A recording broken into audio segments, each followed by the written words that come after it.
Welcome to the MIT IT Innovation Program podcast. This is a repository of insights by thought leaders and practitioners of innovation where they speak about their views, insights, and experiences. Come join us. Hello everyone and welcome to today's webinar, AI Strategies for Augmenting Innovation. I'm pleased to introduce our guest speaker and innovator, Mr. Sameer Dhanrajani, Chief Executive Officer and founder at AIQRATE Advisory and Consulting, a bespoke global AI advisory and consulting firm. Author of AI and Analytics, Accelerating Business Decisions. He has 20 plus years of industry experience. Sameer was Chief Strategy Officer at Fractal Analytics, Global Business Leader at Cognizant Analytics and Data Sciences Business Unit at Cognizant Technology Solutions. He was also the country head at Fidelity National Financial, and prior to that, he was Vice President Analytics at Genpact. He's been 4 times TEDx speaker, a keynote expert, moderator, and speaker. Writes regularly for Forbes, YourStory Media, Businessworld, and is a prolific blogger with trendsetting topical coverage on AI strategy and consulting spectrum. He is frequently quoted across business media and news publications and is recipient of multiple awards and recognitions.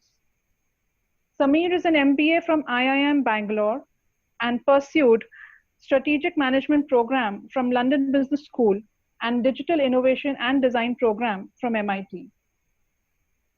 Sameer is a globally recognized AI advisor, business builder, evangelist, and thought leader known for his deep knowledge, strategic consulting approaches in AI space.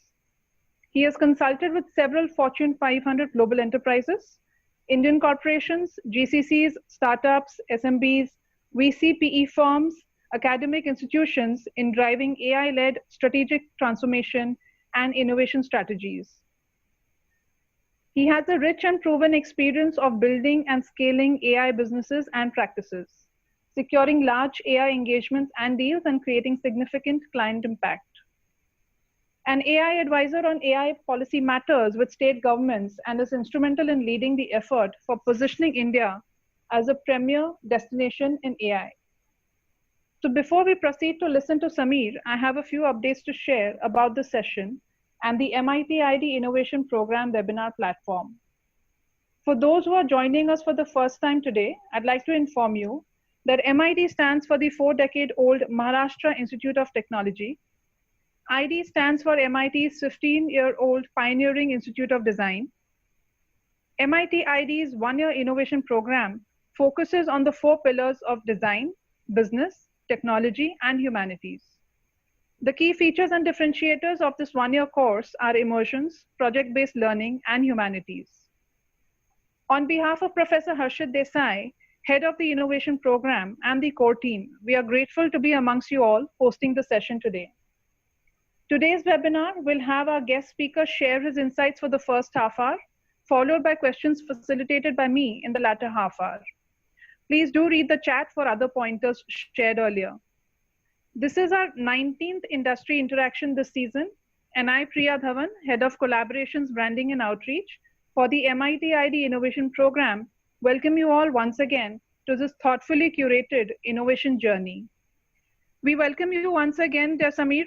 Over to you, and may I also request you to pronounce the name of the company if I have mentioned that correctly earlier. Thank you so much. Thanks, Priya, for the detailed introduction. I hope I'm audible.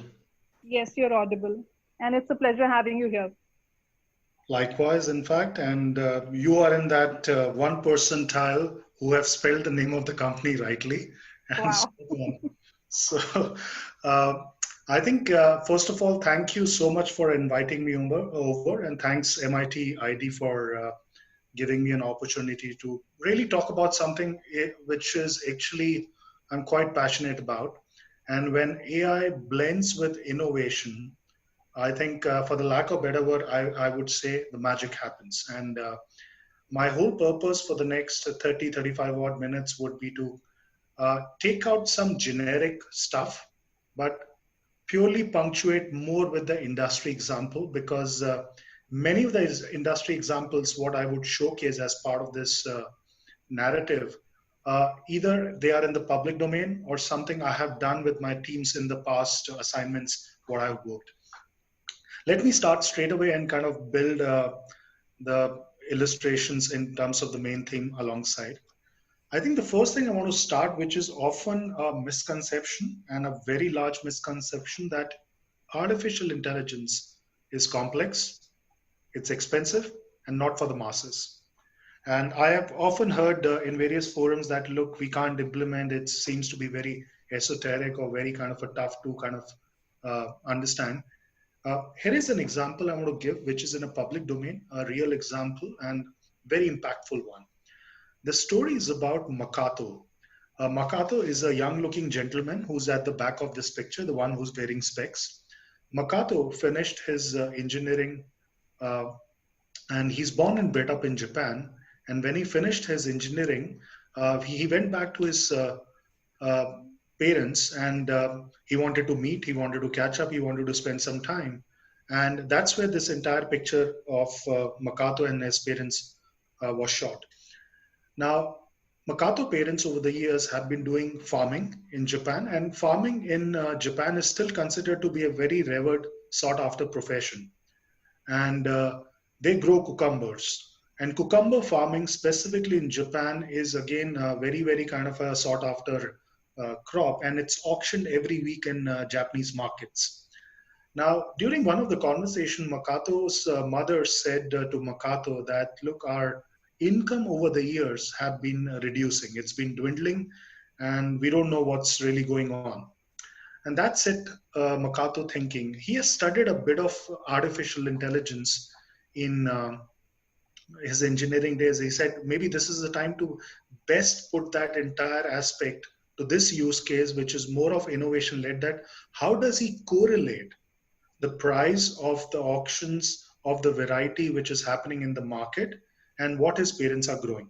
By the way, cucumber farming has about 8 varieties sorted on texture, color, shape, and length kind of a thing. And Makato went back to his home. He clicked, then he came back, he clicked about 5,000 odd pictures on his iPhone of the cucumbers at the farm, various dimensions, various kind of a shape and colors kind of a thing. He went back to his home, downloaded a Raspberry Pi 3 processor worth about $35 from Amazon.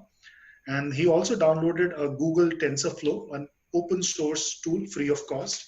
And he started kind of labeling and annotating the pictures of the cucumbers from his farm along with the price kind of a thing, what it was getting fetched in the auction market. Few attempts to build an algorithm, he got about 30, 40, 50% kind of an accuracy. He said it's not enough. He tried multiple times, and then he reached out to a stage where he realized the model algorithm is giving him about 80% accuracy. And he went back to his parents and told them what kind of a crop or the variety of cucumber they should be growing. 18 months down the line, his parents' income went up by 400%. The cost associated was just $35. So this is the magic where we are talking about how AI in different strata, segments of industry, society, humanity works wonder when done rightly. I think blending AI with innovation is something which is, to me, very strategic as well as very, very, I would say, interesting aspect. The reason I call it strategic, look at today how industries over the last few years have morphed into digital asset-light new age companies. We all understand S&P index of a company staying relevant in the entire list is just down to about 12 to 15 years. So organizations have no option but to kind of innovate. And if that's not enough, this COVID, which I treat as a black swan event, will actually further become a catalyst in terms of compelling organization to innovate on the fly. Now, there are 3 strategic imperatives when it comes to innovation. The main pillar of, or the foundation of innovation we are talking about in the organizations today is about how do we reimagine the customer experience. We all understand today customers want personalized, curated, absolutely kind of a, let's say, segmented product and services for them. We all understand today how we shop, transact, and behave when we start doing something online. And this will further get more accentuated when after COVID, organizations will realize they have no option but to go digital, but to go kind of a, let's say, online, which also means they have no option but to innovate product and services on the go. Cycle time for R&D, cycle time for innovation in terms of crunching new product and services have been truncated. And there is a reason why it's been truncated. I'll explain that in the subsequent slides. The last is transformation of the business, which is nothing but deconstruction of the business value chains of each and every industry.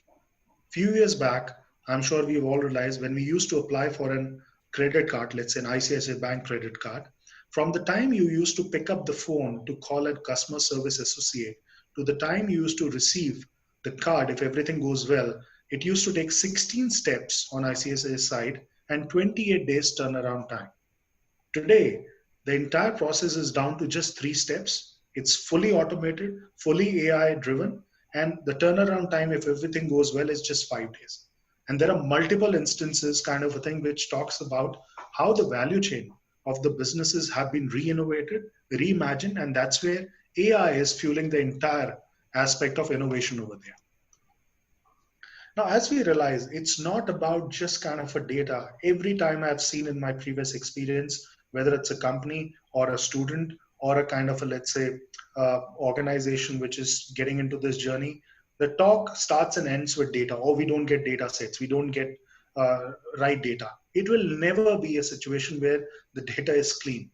But at the same time, while there are experts who do their jobs in terms of building more data-centric platform, realize out here, it's not the magic of the data, it's the magic of the algorithms which do the trick. An example in analytics AI kind of a segment, what we always give, unless the algorithms, which is at the core of the problem solving mindset, unless the algorithms are not defining intelligence, insights, and recommendation for the end customers, there is no value to create such kind of sophisticated way to kind of enthrall or really kind of entice the customers, because that's a very short-term approach. Which also means is that eventually when there is a problem, the customer or the stakeholder is looking at some bit of insights, some bit of aid in decision making, and also recommendations and intelligence. And I'll explain how it's linked to innovation in terms of what's happening in the market and industry. Now, just a quick glance on some of these organizations. Everyone know that. For some of you, it's digital, asset light, new age organization. For me, these are math houses. Now, the reason over there they are called math houses because if you look at Facebook today or Amazon or Airbnb or Netflix, the fundamental foundation of these organizations are nothing but a bunch or a set of algorithms which are patented specific to these organizations and doing the trick. We all realize today how Netflix recommendation engine has become a kind of a preferred mode of revolutionizing the entire OTT media entertainment segment, and so on and so forth, for if you see the Uber or the Google, which is the largest search engine platform as we know that.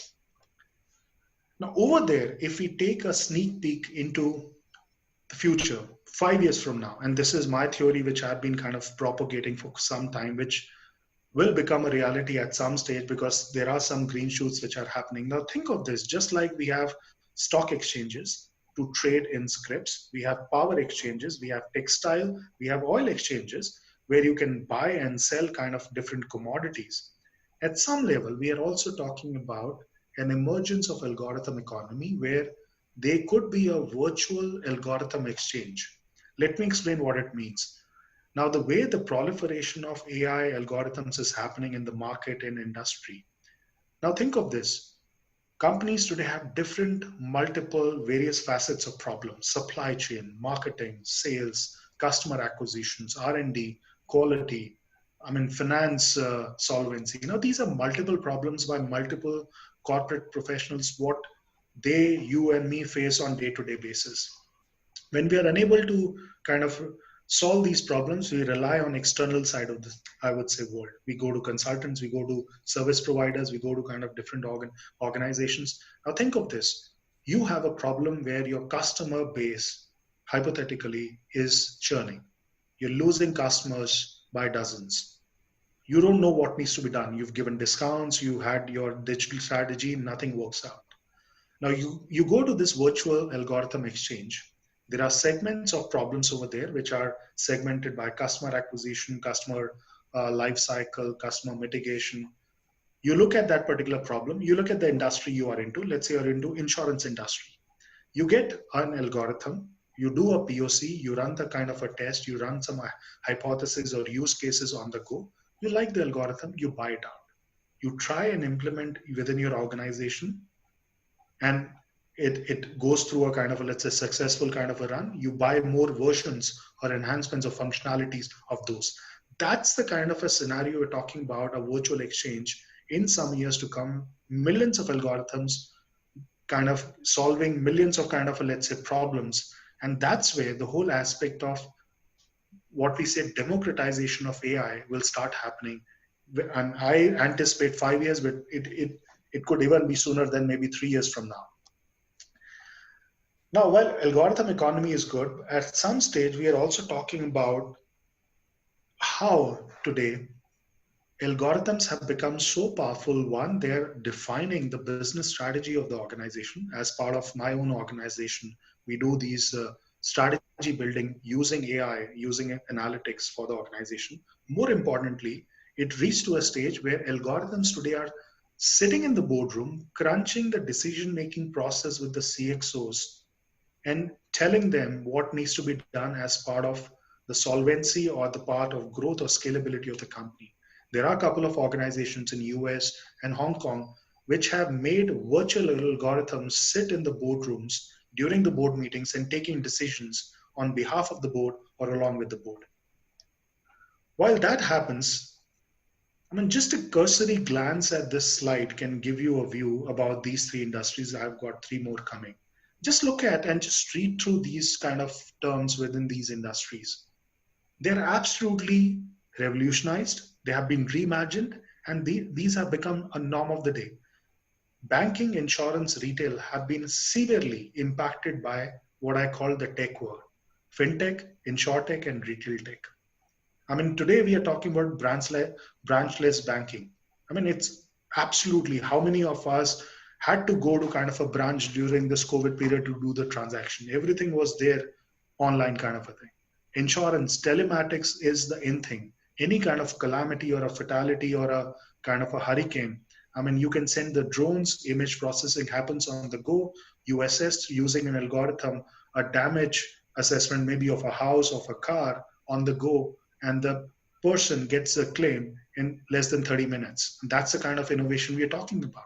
Retail, omni-channel presence, or something like having this customer experience on the go where your body dimensions, being a regular or a frequent customer, gets kind of you into a kind of a new collections which you can just try on the go. And if that's not enough, we're talking about the media and entertainment, which has really gone through a big change. We all realize today how OTT saved us a lot in terms of our own personal time getting consumed in watching some of the best of the series on Netflix or kind of a YouTube or even on Amazon Prime. Healthcare, of course, continues to be kind of majorly getting into an innovative segment with wearables and personalized medicine coming in. One of the drug manufacturers, Otsuka, which is in Japan, Otsuka has already filed a patented drug and which is approved by FDA, which is the first digital drug, which means if we have a fever, and of course, fever has some negative connotation today because a lot of people think that, okay, we are leading into some other kind of a challenge of COVID. But if someone has a fever, why we always have to take paracetamol? And why paracetamol has to behave in a generic manner for each one of us. So that's the kind of formulation we're talking about, where identifying our personal history and patterns or symptoms, a personalized or digital drugs will be coming into the market. And of course, shop floors, because of Industry 4.0, have been completely become factory of the future. Now, there is a theory around this. The reason I showed you all these things, why it's happening. Now, first of all, the theory is, which I make it a bit provocative, human beings are predictably irrational. Human beings are predictably irrational. And I'm not saying that. One of the gentlemen called Dan Ariely, he wrote a book called Predictably Irrational. And what he said that, which is interesting and bases that everything today, how the innovation world is changing and how AI is kind of leading that innovation is something interesting. Now, the prognosis of this theory is, as human being, we take close to about on an average 60 odd decisions on a given day. Strategic, tactical, operational. What is that my plan after this particular session? What is that I'm going to do this weekend? What's my plan in terms of my career, my relationship kind of a plan or decision? Now, many of these decisions we are taking on a daily basis. And majority of them either are through our gut and intuition. Oh, because I did this last time, let me try this thing. Or they are influenced by our peer, colleague, friends, and spouses. And we have seen that how our spouses, friends, and colleagues influence our decision making. Think of this. The way we are consuming information, transactions, work kind of a place, deliverables, everything is backed up by algorithms, which means our decision making will be highly influenced by algorithms. Let me give you an example. Many times when we are doing shopping on Amazon or let's say Flipkart, you're buying sneakers. I mean, you are happy that you wanted sneakers, there you go. Immediately, there is an adjacent category of loafers, which comes in. Of course, if you are a guy, you'll prefer loafers, not for the girls or the women. Now, loafers offer you 30% discount. You buy it because you felt, okay, it's a good deal. You get it kind of a thing. Suddenly, then you realize that, look, what prompted them to know that you actually were looking for sneakers, but you got 30% somewhere? Your entire browsing history, your purchasing pattern is linked, information gets shared, and the decision making gets influenced. Now, some of us can say, oh, there is a privacy, there is a regulation, but look, I always keep on saying, for every technology, for every facet of revolution which has happened in the world throughout the history of mankind, it's revolutionized everything. But one thing is that there is always a flip side to everything. And so is the flip side of AI also, because we understand there are sometimes those biases in the algorithms. We've seen sometimes the hiring in Amazon went wrong because of the biasness in the algorithm.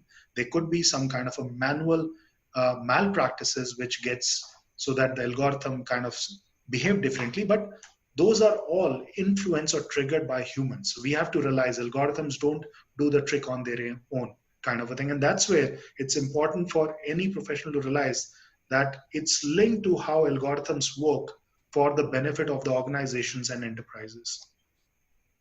Now, the other facet which is usually asked, that why we are so bullish about AI, because it's not that innovation happens on the go or you can make a product, but the fact over there is that if we take data and do some analysis from different analysts or consulting firms, the fact over there which is coming out as a part of the inference is AI performance is outperforming human performance, period. I'll give two examples. One, everyone knows when Alexa was launched anywhere in the world, India or elsewhere, it gave phenomenal error rates.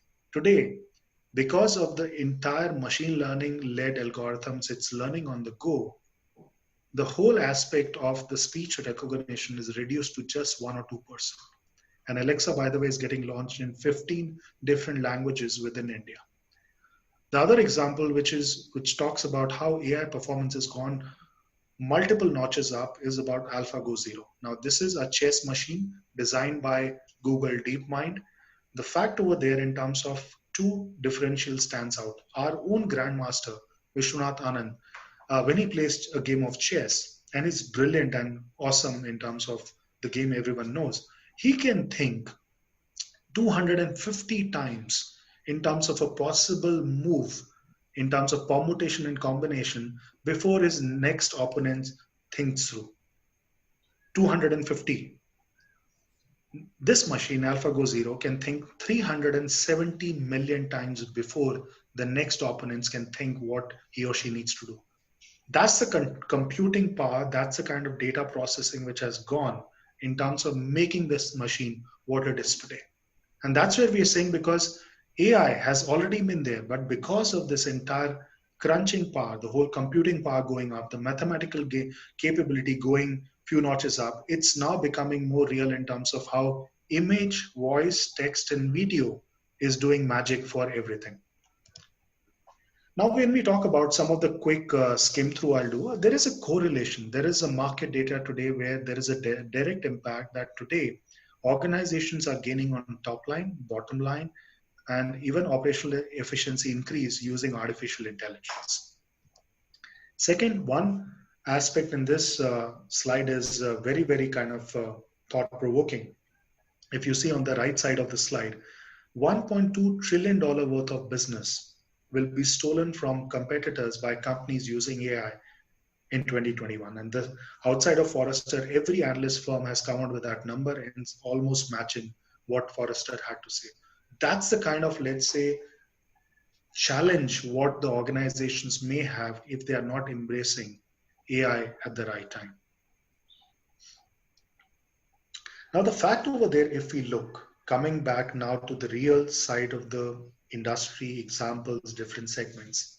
Now, how today innovation is happening on various platforms, various kind of mode by using AI. Now, how these are two interlinked, let me explain with the way these examples have been set out. Now, on the left side, this particular gentleman, everyone knows, but this is not about, the example is not about Mark Zuckerberg or Facebook.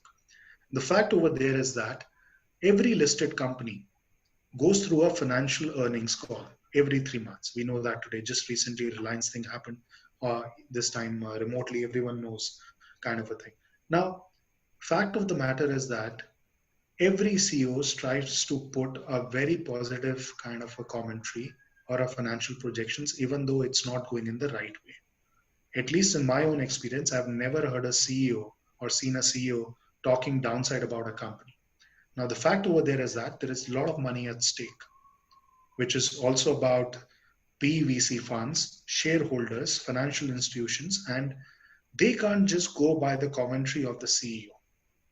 Now, how this innovation happened, in one of the erstwhile financial earnings call of Infosys, where Dr. Vishal Sikka, who's the CEO at that point of time, some of the analyst firms and PE hedge funds said enough is enough. Let's start using different mechanism to innovate and see how does the earning call looks like if we use AI. So as Dr. Sikka entered the whole boardroom, and this meeting was done in Mysore campus of Infosys, as he entered, from the time he was kind of looking at anyone and to the time what he was saying on the stage or the podium, everything was monitored by AI, which means every facial expression, every aspect of his voice was being evaluated. So any kind of a lump in the throat, any kind of a voice modulation could be a sign, even if he's very bullish about the numbers, that look, maybe it's not working out well. Now, the second thing could be using facial expression, computer vision techniques. You can find if there are crow's feet towards the eyes, and if there is a positive commentary, ideally it should not happen. So the correlation gives a signal back to the decision maker that, look, maybe the emotions or the tones of the voice are being faked out. Now, the fact over there is that this is not conclusive. You will say, yeah. And the reason it's not conclusive because CEOs are smart. They're well tutored, they're well rehearsed. Every one of them can fake emotions and voice. But here is the correlation, how the innovation happened. So when a CEO gives a commentary standing on the stage podium, facing the audience or the shareholders or the stakeholders, and if he or she is very positive, very bullish about the numbers, but at the same time, at the back, as you know, in every earning call, there are CXOs. But at the same time, when the CEO is positive, the CFO at the back is maintaining a straight poker-faced expression. There could be something wrong. And these things happen on the go, video live feeds, real-time AI algorithms running on the crunch. And that's where the innovation aspect gets kind of germinated, where you say, look, how do you look at what I mentioned on the side beyond the obvious data sources? Similarly, on the right side, quickly jumping on this is a satellite image of a US retail giant. Now, the first thing you will say, not a big deal. Every company today is trying to measure the footfalls. This company is going a step further. By looking at the parking lots of each and every 2,000 retail stores, what they have in US, they are also looking at other data points. The time the cars are parked in the parking lot, the make of the car, the model of the car, the time the car have kind of spent in that parking lot, and then trying to come out with the new correlation of what could be the earnings of this US retail giant from 3 months, 6 months, 9 months from now. That's a correlation index which provides that kind of a, let's say, linearity in terms of using different innovative methods to find new kind of financial meanings using AI/ML. Now let's look at this video feed.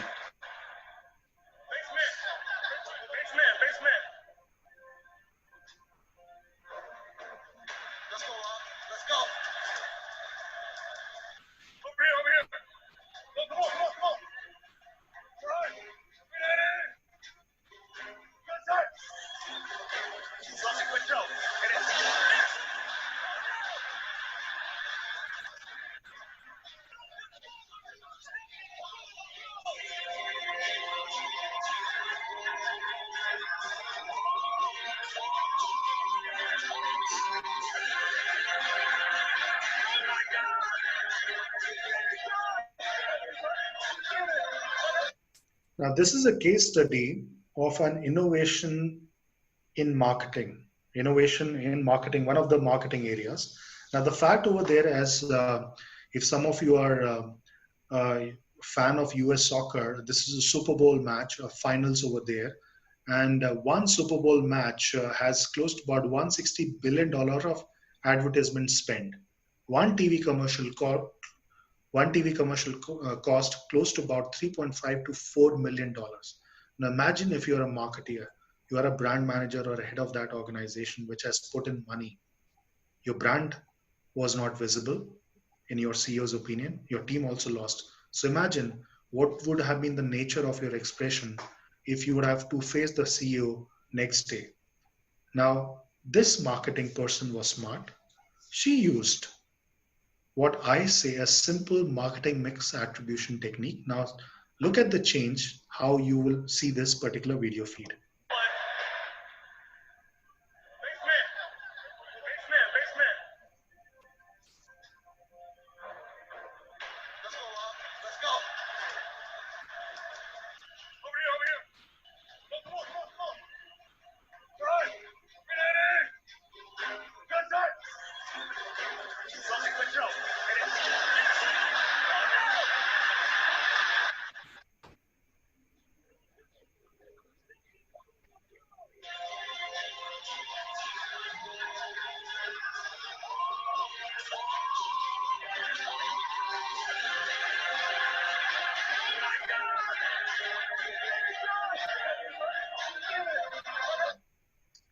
Now, if you look at this entire aspect of the match was labeled and annotated, where this marketing head, she used an analytics firm, an AI firm, which labeled and annotated the entire video feed of the match. Today, the ad spends are not just about ads which are coming during the breaks. If you see the players of the the jerseys of the players, the turf of the stadium, the galleries of the players, everything had brand displayed. And that was coming on the right-hand side using simple, what we call the marketing mix attribution technique in terms of the frequency, interval, and the time it was getting elapsed as part of the overall brand kind of saliency and all. So this is what we talk about, how innovation in some of the areas provides different meaning if we start using artificial intelligence. Let me move quickly to some of these areas which are crucial today. Healthcare. I keep on saying this is one industry which will get really reimagined in a very innovative manner using artificial intelligence. Now, specifically in COVID, look at this. Today, God forbid if something happens, the whole COVID symptoms enters through the chest. There are possibly 15 elements or symptoms which can go wrong in the chest. So for the first thing the hospitals or the doctors are trying to do is to either make you go through an X-ray, CT scan, or MRI. And that is being analyzed by radiologists, whose core job is to analyze MRI, CT scan, or X-rays. A radiologist on an average takes about 15 minutes to understand what's the possible of one of the 15 elements, what can go wrong in the chest or multiple. Because of oversight, negligence, exertion, they can go wrong. Here, deep learning algorithms, millions of X-rays, CT scan, and MRIs using AI today are giving an accuracy rate of 99.8%. Now, the first thing you will think about, what's the job of a radiologist out here? Just hold your thoughts, I'll come to that. Now, this is an example which is close to my heart. Now, this is an example where how today innovation and AI works magic for the humanity. This is an example which is again in the public domain. This is about Saqib Sheikh, the person who's wearing glasses or glares in the right side of the picture. Now, Saqib is born and bred up in Pakistan. He's visually impaired from the birth. He cannot see, he's blind. And 14 years back, he went to US and found a job in Microsoft. And during one of the first 3 months of his conversation at the coffee table with his colleagues said, Saqib, let's make your life magical. And he just said, guys, there's nothing magical for me. I cannot see. I'm visually impaired. So let's not joke around. They said, okay, hang on. After 3 months, they gave Saqib a pair of glasses. Now, these are not the ordinary pair of glasses. As Saqib steps out to meet his friends, neighbors, go to office, he wears these glasses. The glasses have an innate ability to click pictures on the go. And now, as you can see, Saqib is pressing through his left index finger the stem of the glasses. Now, pictures have no meaning for the Saqib, of course, because he cannot see.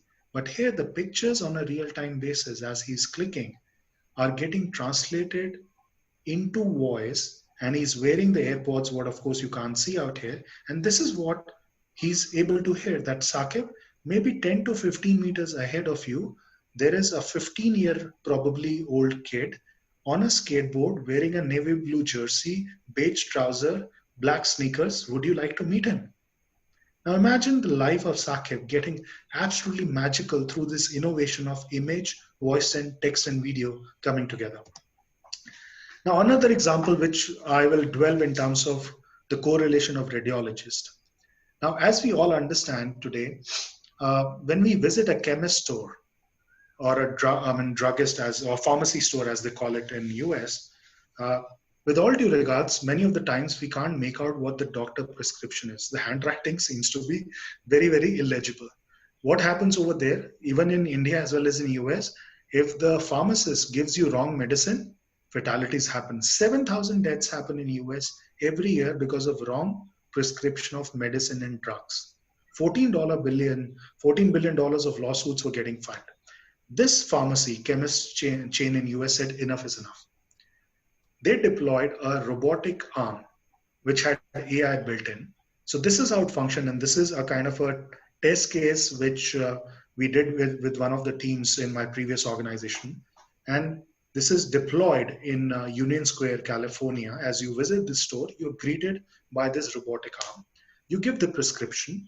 She scans the prescription. She goes to the aisle of the store, links all the previous symptoms of that particular patient, because in US, all the patient data records are linked, picks up the medicine, comes to the front end of the store, gives you the medicine in flat 45 seconds. You can make a payment by a contactless credit card, walk out the store in 1.5 minutes. Accuracy rate, 99.9%. Now, in this case, you will also say, what the hell the pharmacist or the chemist has to do out here? Well, the fact over there, whether it's a radiologist in the earlier case or a pharmacist out here, their job is not to give medicine. Radiologist's job is not to just analyze X-ray or CT scan. Their main job is to counsel the well-being of the patients. Somewhere that is getting lost because of the drudgery or the menial task many of us are getting involved with. And this is what AI-led innovation will do. It will bring out the essence or the core essence of the jobs to make it much more meaningful. This is again an example. I'll make it quick because we have to manage the time also. Few months back, you would have read a case study, or rather this particular news, that in Japan, bullet trains which run at a speed of 250, 300 kilometers per hour, one of the coach of that bullet train had the door getting opened within when the train was at the optimal speed for 4 minutes. Luckily, nothing happened. But in the post analysis of that particular coach of that bullet train, it was found one of the sensor of the train of that particular door wasn't working. And this is where how sensors transmit data to the kind of manufacturers, OEM suppliers, or the contractors. That's where the wear and tear, basis the wear and tear of the parts or inventory, they are able to take a decision to replace that part before it malfunctions. And this is what happens in every possible high-tech instrument or high-tech kind of I would say industry today. Couple of examples coming to our backyard, because I've taken many examples from the global perspective. Now, there is a correlation in terms of how innovation is happening in Swachh Bharat campaign using AI. Now, the first thing you will ask, Swachh Bharat campaign and AI, let me give you what's happening out here. Government has earmarked 12,000 crores worth of money to create washrooms, sanitization workplaces in the remotest part of India under the Swachh Bharat campaign. And almost 48% of them have been constructed, still a far way to go. But if you have visited any washroom which is constructed under Swachh Bharat campaign, and if you're not happy with the, let's say, hygiene or quality, and maybe in one of the washroom in the remote district of Assam you visited, there is a broken tile and you are not happy. As you come outside, every washroom under Swachh Bharat campaign at the outside have a WhatsApp number. You take the picture. You don't have to mention any location, just WhatsApp that picture to that number. No name, no kind of a mention of any location, any district. That picture goes to the command center in Rajasthan, which is situated in the district of Barmer. Now, that particular command center has the pictures of every washroom across the India labeled and annotated. So within 15 to 20 seconds of they getting picture, this particular image of a broken tile, they are able to understand which location had this particular issue. Within next 30 seconds, automatically the call goes to that vendor who had constructed this washroom, asking him to fix the washroom. The entire transaction gets done in a minute, minute and a half. Only 4 people, 24/7, work in this contact center associate. So look at the innovation, what AI has done in terms of building a right use case in terms of not only improving the quality, but the overall aspects of this entire kind of, let's say, framework. The thing over there, keeping it short, AI is also looking at how does the whole judicial system in India gets innovated. Now, when I say innovation, there is a big innovation which will happen over there. In India, currently, there are 3 crore 30 lakh cases, 33 million cases. 84% of them have an average pending tenure of 13 years, 13 years. If some of us have been into litigation, I'm also have one of the case which is going against one of the housing companies. We all realize that it's a very agonizing experience. Things don't happen. 74% of the lawyer's time gets spent in just finding the 524 Indian penal sections what we have and the subsection, 74% of the time. The same thing can be done by AI engine using text and machine learning so that the judges, lawyers can focus their time in terms of solving the case and not elongating. So there is something which is big time happening, and the government is considering various initiatives, and this will be a major breakthrough in judicial system for India. Coming over there, one of the facets over there of the innovation, when I talked about transforming business, innovating product and services, the fact over there, I can tell you with my own experiences, AI alone is not enough to solve the problem. And making it much more provocative, but this is how it is. I'll give an example. OralB toothbrushes, they enjoy a category kind of a presence in many of these oral hygiene products. One of the earlier part of their time, they were struggling to get their toothbrushes getting sold. They tried everything. What they did then, they fitted one of the brushes with a sensor. No big deal. Many of the instruments today, variables or everything comes with the sensors. But along with the sensors, they had an app which you can download on your mobile. Now, here is the interesting part. Now, an average brushing time today for anyone, whether it's a kid or an adult, is 2 minutes. Anything less than that is considered to be not an idle brushing time. Now, for some of us who are in this call who have kids, I have a 12-year-old daughter. I mean, whenever she has to go to the school and she does brushing, I can tell you it's a very agonizing and very kind of a difficult experience. And when she starts using this brush, the app, you can show her anything less than 2 minutes, like in this case, it's 1 minute, 23 seconds, while the emoji is different. But over there, the emoji turns red. There is a frowning noise. You show it to her. I can tell you, she will say, okay, I want to brush it again. After 2 minutes, when she does that, now there is a happy emoji. There is a jingle. She happily goes to the school. Now, we all realize today, our life is governed today. Many of us, our life is governed by emojis and emoticons. Well, what happened after some time, OralB realized this brush was getting sold to more adults. 2 minutes is a big brushing time. This ice cream manufacturer did everything: design thinking, innovation, any kind of a, let's say, AI technique. They used model making. The sale of this ice cream brand did not flourish, did not went up, did not see uptick until some of the analysts, some of the design thinkers, and some of the innovators gave this idea.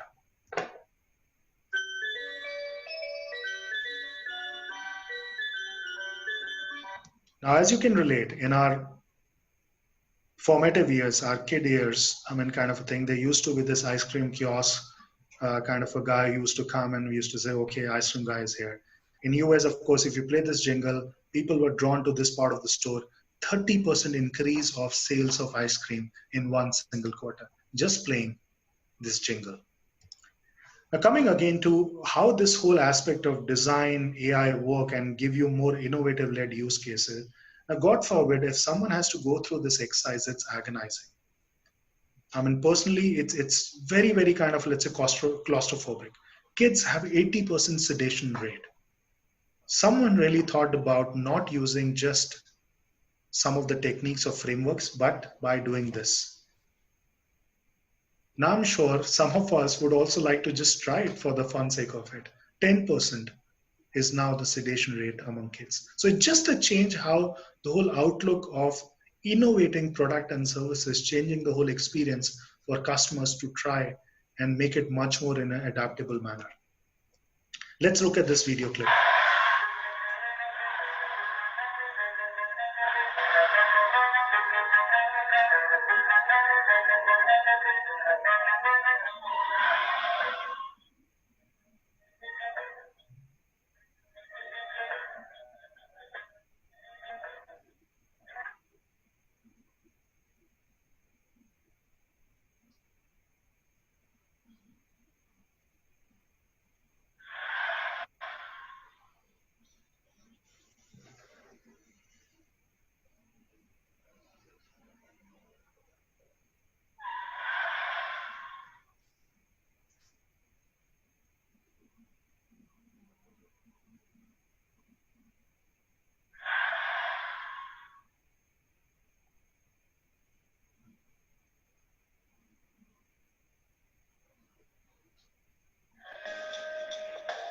Now, as you can relate that for some of us who are used to jaywalking, I think next time when you think about this slide, you will realize that jaywalking should not be done.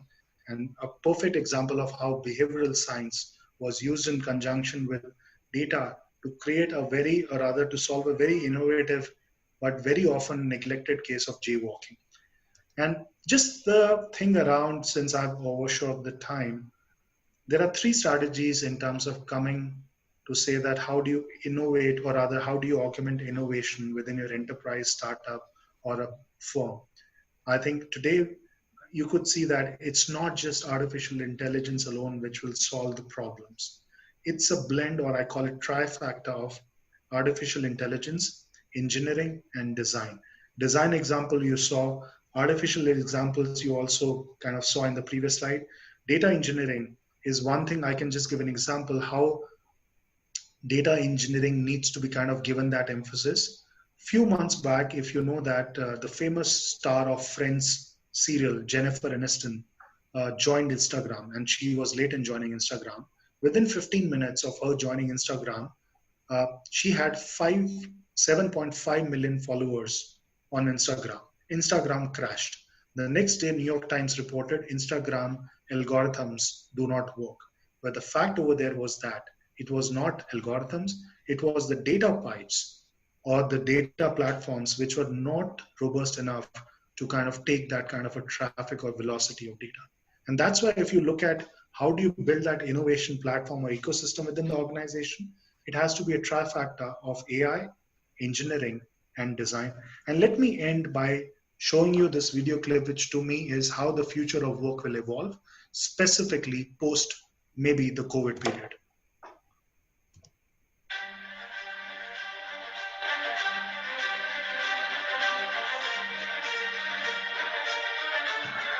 The Brussels Motor Show, the biggest car event in Belgium, where all car brands show off their newest technologies. But it was Volvo who hijacked all the attention with the first car that could recruit its own technicians. Volvo presents the recruiting car. Ik ben de HR99. Ik ben op zoek naar onderhoudstechnici voor de Volvo fabriek in Gent. 200 job openings were announced on social media, inviting everyone to come and check out the first car that recruits its own engineers. To conduct the interviews, we tap into the car's technology. Welcome, Oliver. Glad to see you put on your blue shirt for the interview. Can you show me where my electric compressor is? Sure. Here. Please allow me to play some piano music to make you feel more comfortable. Tell me, why should I hire you? I've been passionate about coding. By applying AI, we could actually test social and technical skills and make unbiased evaluations of all applicants. These were sent to Volvo's HR managers for further interviews. Changing the conversation from cars to jobs got us national media attention. L'entretien d'embauche sera d'abord mené par un véhicule et par son intelligence artificielle. 70% of all news coverage about the Brussels Motor Show was dedicated to Volvo. More than 1 in 2 Belgians was reached through PR coverage alone, leading to 300% more price requests. And the 200 vacancies, well, they were all filled. So that's the future of the work. That is how I think it will look like. Okay, thank you so much. Priya, sorry I exceeded the time. Happy to take. No problems at all. No problems at all. I would request Zoom to actually quickly bring in the feature of a virtual applause. I think it was a superb presentation.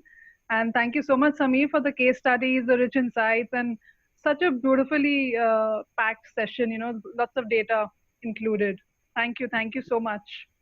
I'd like to ask you that, with 2 decades spent in technology, which according to you was your turning point here? When you realize that technology is here to stay, and this is the field that you need to, build your expertise in. Well, I'm a AI expert. Okay, let me just back up.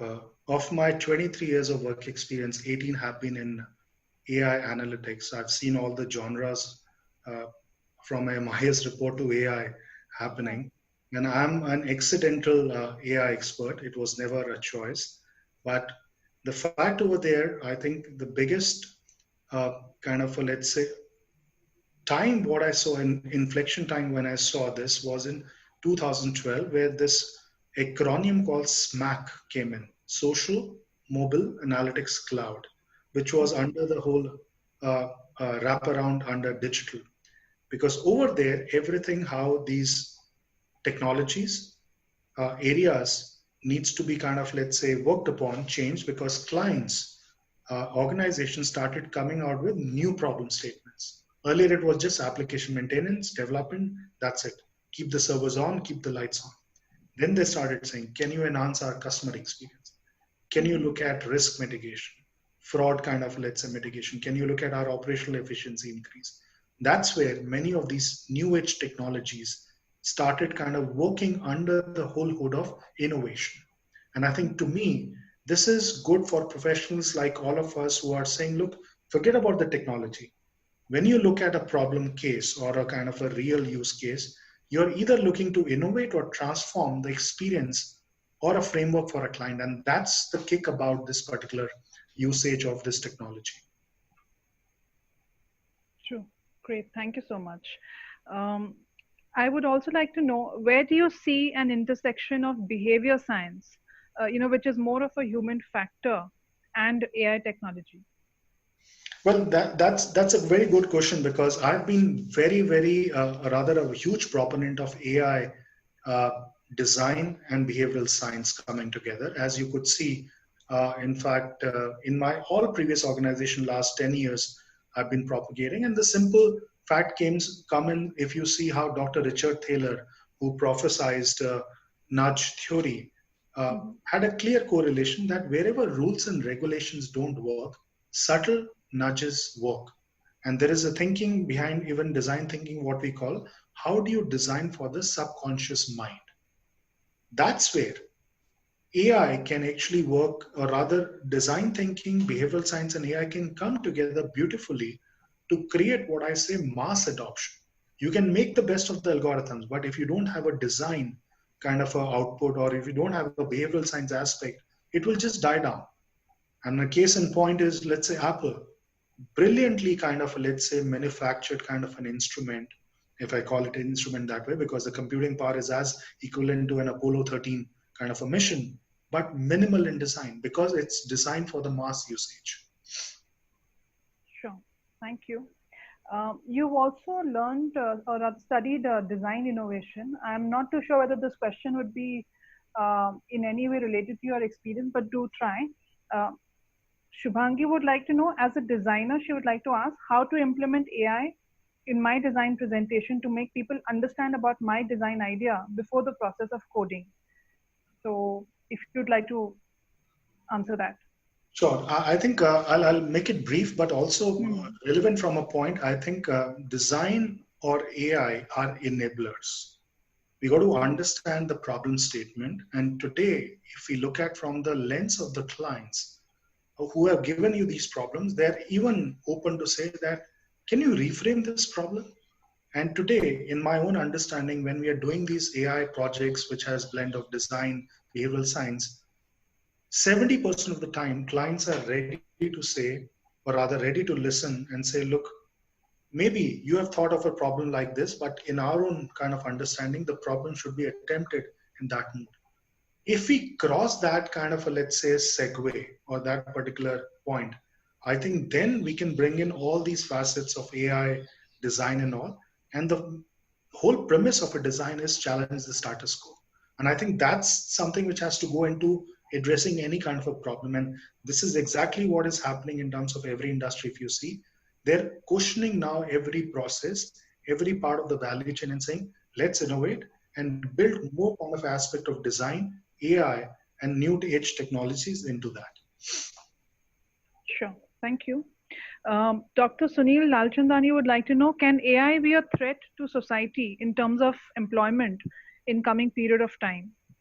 Major question on everybody's minds. Yeah, but so there are two ways of looking at this. It's not about yeses or naysayers.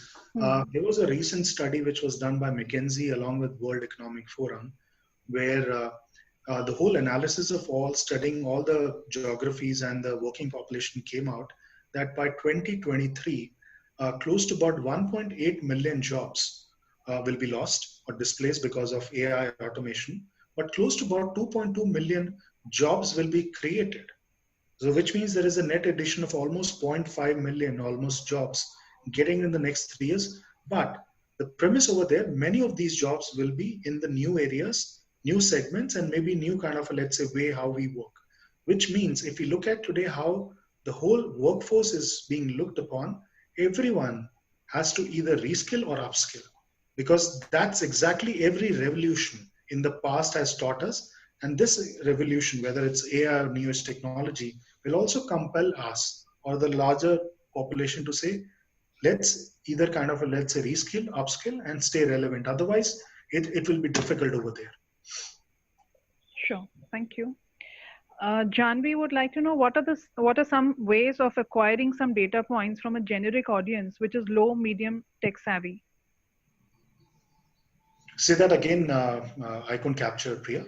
What are some ways of acquiring some data points from a generic audience which is low, medium, tech savvy? Well, I think data points today, if we look at in terms of whether you're a tech savvy or not, has two crucial aspects. One is technology is a wraparound in terms of the business. Second, the tools and frameworks are enablers. Now, over there, I think there is a facet which has come out that, okay, we need to be L0 to L4 progressionally on every technology. That may not be required. So what is happening if we look at today how organizations are looking at technology professionals, they are rather preferring what I call a deep generalist than a siloed specialist of technology, which means that if a person has a blockchain understanding or a prowess around blockchain, can he or she also get into blockchain plus IoT? Because technologies will come in and go, but the question will remain if the person was able to kind of get on to the other side of learning new skills and new trade. And I think somewhere this whole aspect of clubbing new technologies or clubbing business and technologies are being measured on a time scale of, or rather this maturity scale of low, medium, and high. Sure, thank you. Siddharth would like to know that experts say that AI can help create ideas and compose music.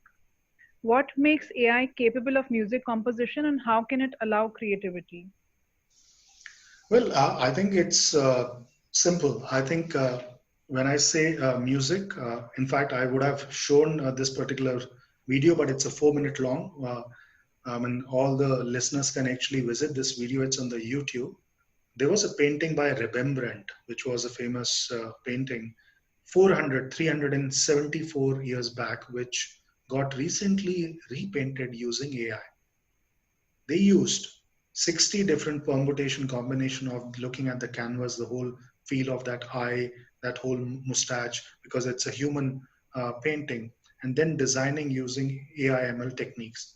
Basis the data what they had. Now, even for music, if you look at compositions of the previous, let's say, genres, it's a simple kind of a, let's say, way of then cultivating that or wrangling that data to kind of create new tones kind of a thing. I'll give an example what is happening in media and entertainment industry, and I've been associated with one of the projects, and this is a soon to be a reality. We all know today Netflix allow us to kind of watch the genres of movie we are interested, but there is a new revolution which is happening. I'll give a simple example. Many of us has watched Sholay. It's a cult movie. Some of us didn't like Amitabh Bachchan, dying prematurely in the movie.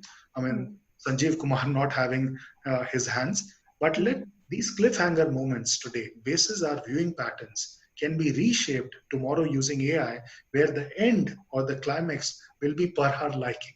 So imagine how the shooting, how that kind of a music, how that kind of a, let's say, aspect of movie making or script writing will happen.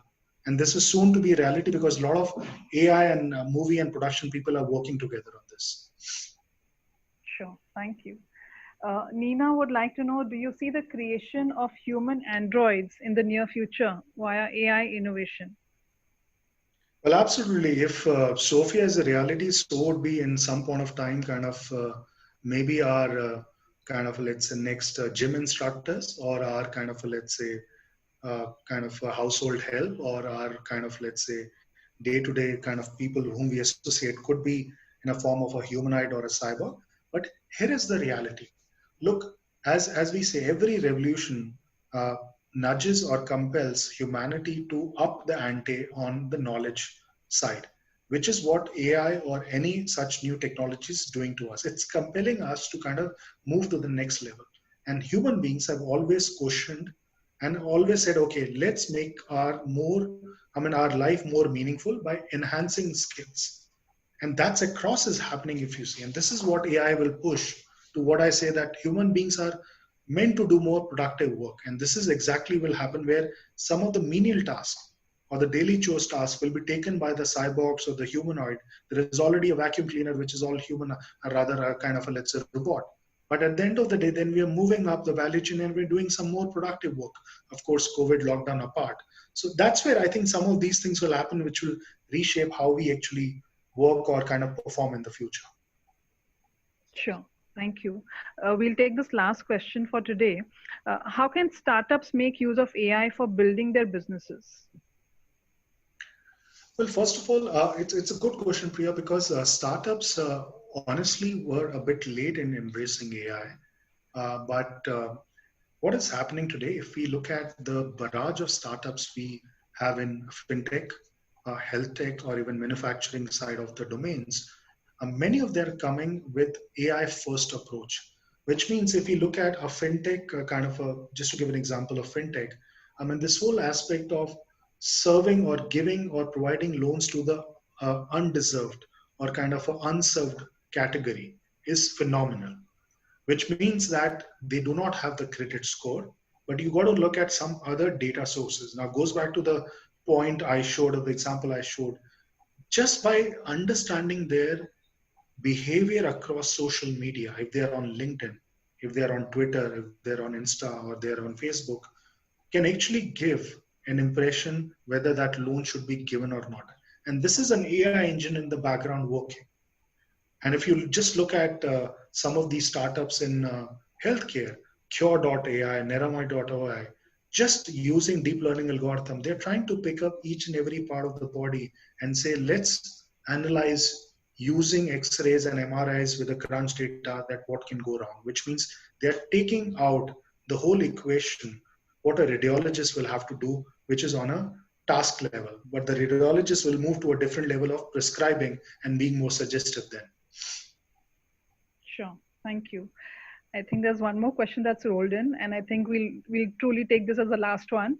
Manthan would like to know, can AI be used to predict future possibilities of natural disasters using past data? Well, in many of the cases, it's already doing actually. If some of us studied also, in October, there was a flash by one of the Australian AI company where aggregating the entire sentiment analysis across the Twitter, YouTube, or let's say Insta, that company earmarked pneumonia as one of the fearmost kind of equation in the time to come. Now, at that point of time, also we all need to realize Corona, COVID wasn't there, but the alarm bells were being kind of, let's say, there actually, and somewhere all these things started getting predicted. Well, the fact over there is also, I mean, if you look at the more sophisticated cases of catastrophic risk modeling, CAT modeling, as we say, and there are companies like RMS and others which are doing the same thing. They're just on a mission to predict hurricanes, any kind of a flood, any kind of a cyclone, purely on a preemptive basis. I mean, they study, I mean, they have put about 200 sensors across the New York shoreline. So any kind of a, let's say, a change in the temperatures or different parameters can give an indication to the citizens of New York what can go wrong along their shoreline. So many of these things have already been done. But again, as I say that the way we are also now getting questioned is for every new use case of AI, the nature is also coming out with a new case in terms of turbulence. And COVID is one of them. True. Great. Thank you. Thank you, Sameer. For more questions, do reach out to us offline on LinkedIn. We'll conclude here. A round of thanks to our participants for joining us today, and special thanks to our guest speaker, Mr. Sameer Dhanrajani, for his time and the value-add takeaways from his journey. We encourage you to connect with us via our social channels to know more about the MIT ID Innovation Program and upcoming webinars and online courses. I'd like to invite you all to our next webinar on Wednesday, 24th June 2020. Our guest speaker is Dr. Kaustubh Dhargalkar. He is the author. He is a design thinking, innovation and strategy consultant, trainer, coach, organizational design for innovation, who will be speaking about the logic, not magic, behind innovation. Please register in case you haven't yet. For those interested in enrolling for the one-year course, we have last few seats left for the second cohort of this prestigious program. that will fast track your career path. So log on to www.mitidinnovation.com to kickstart your innovation journey with a diverse set of co-innovators. Stay connected, stay safe, and keep innovating every day. Thank you once again, Sameer. Take care. Thanks, Priya. Thanks to all the participants. Thanks for inviting me over. Thank you.